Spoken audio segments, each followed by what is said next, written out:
Hello guys. So, ang topic natin for today, eto, mga bagay na nakakasira or nakakawala ng tiwala sa isang relasyon. So, kung gusto niyong malaman ang mga ito, panoorin niyo ito.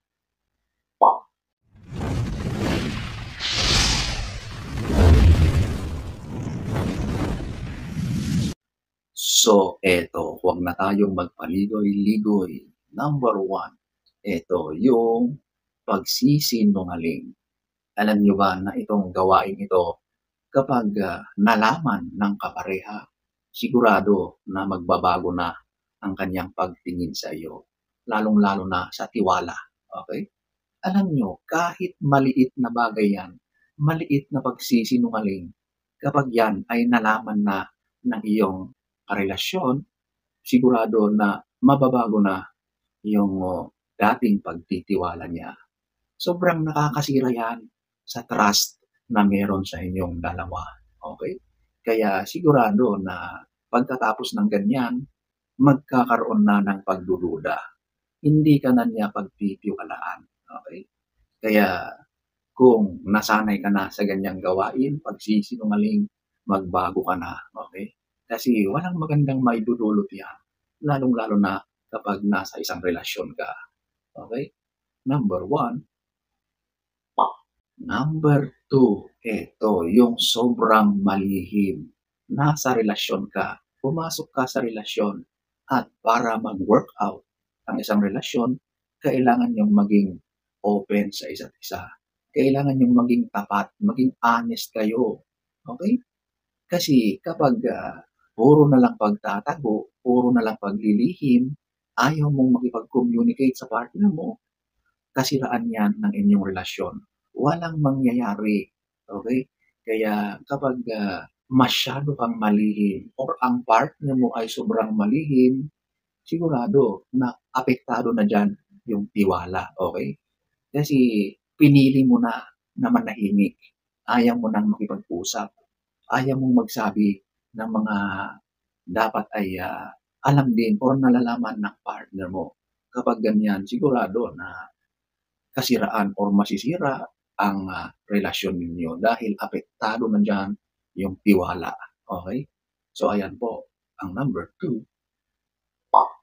Number three, hindi tumutupad sa pangako. So, naku, maraming ganito.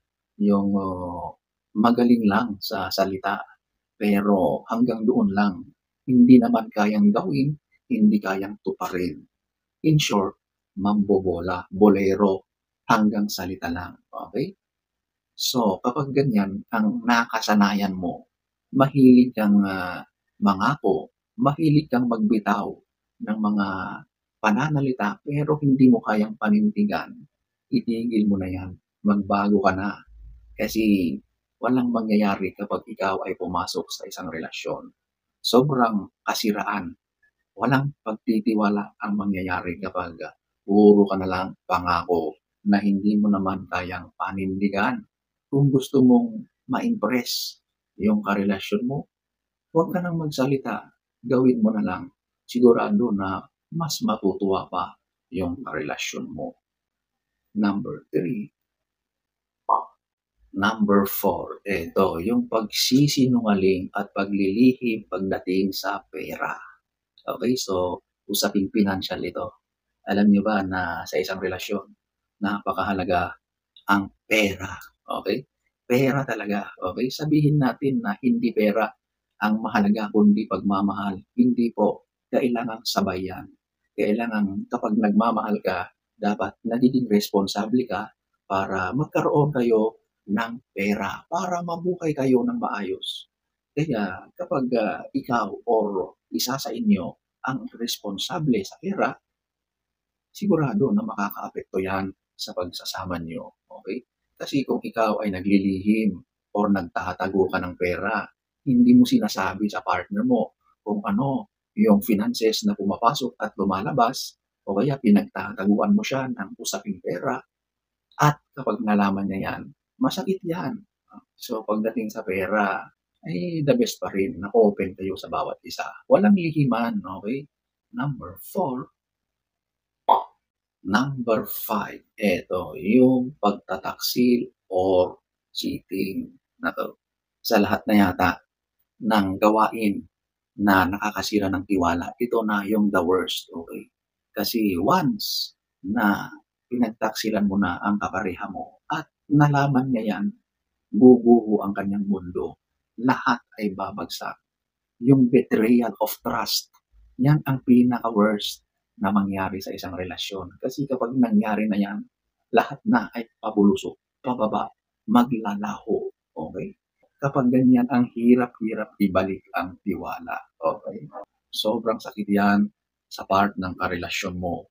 Iba na kasi kapag yung tiwala ang nasira eh. Iba na ang pagtingin ng partner mo sa iyo. Hindi na yun maibabalik sa dati. Okay? Napakahirap. Parang isang baso na kapag yan ay nabasag na, pwede mo pang buuin yan. Pero andun na yung lamat. Hindi na yun mawawala. Number 5. Number 6, hindi marunong umako ng pagkakamali. Naku, maraming ganito. Kung sino pa yung mga gumawa ng kalokohan, sila pa yung matatapang. Sila pa yung galit na galit. Okay?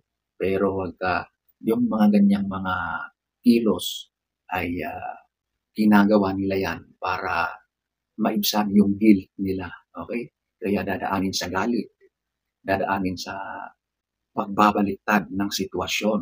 Babaliktarin nila yan eh. Hindi sila umaamin ng kanilang pagkakamali. Kapag ganyan, halatang halata naman, huling-huli ka na sa akto, pero sobrang pagtatanggi, ayaw mo pa rin umamin, pagiging irresponsible yan. Sobra-sobra. Okay? At sigurado na kapag ganyan ang pagkatao mo, sirang-sira na, napakahirap nang ibalik ang tiwala kapag ganyan ang ginagawa mo. Okay? Ikaw na nga yung mali, ikaw pa yung nagmamalaki. Number 6. Number 7, walang pagpapahalaga sa damdamin ng kapareha. So, ito na yung mga pananakit.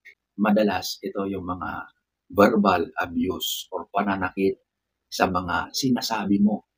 Hindi ka nag-iisip, wala kang pakialam sa feelings ng partner mo. Kung ano na lang ang sasabihin mo, ay hindi mo na pinag-iisipan. Banat ka ng banat kahit yung mga sinasabi mo ay sobrang nang nakakasakit, sobrang nakakawala ng dignity. Hindi lang tiwala ang mawawala, pagmamahal na rin. Kapag lagi ng ganyan, sobrang apektado ang moral ng taong lagi mong sinasaktan dahil sa mga pananalita mo. Okay? Eh mas lalo na kapag umabot na sa pisikalan. Nako, dapat sa mga ganyang tao ay binibigyan ng leksyon. So kapag ganyan ka, magbago ka na at siguradong may katapat ka rin. Okay? At yan ay pagbabayaran mo rin. Number 7.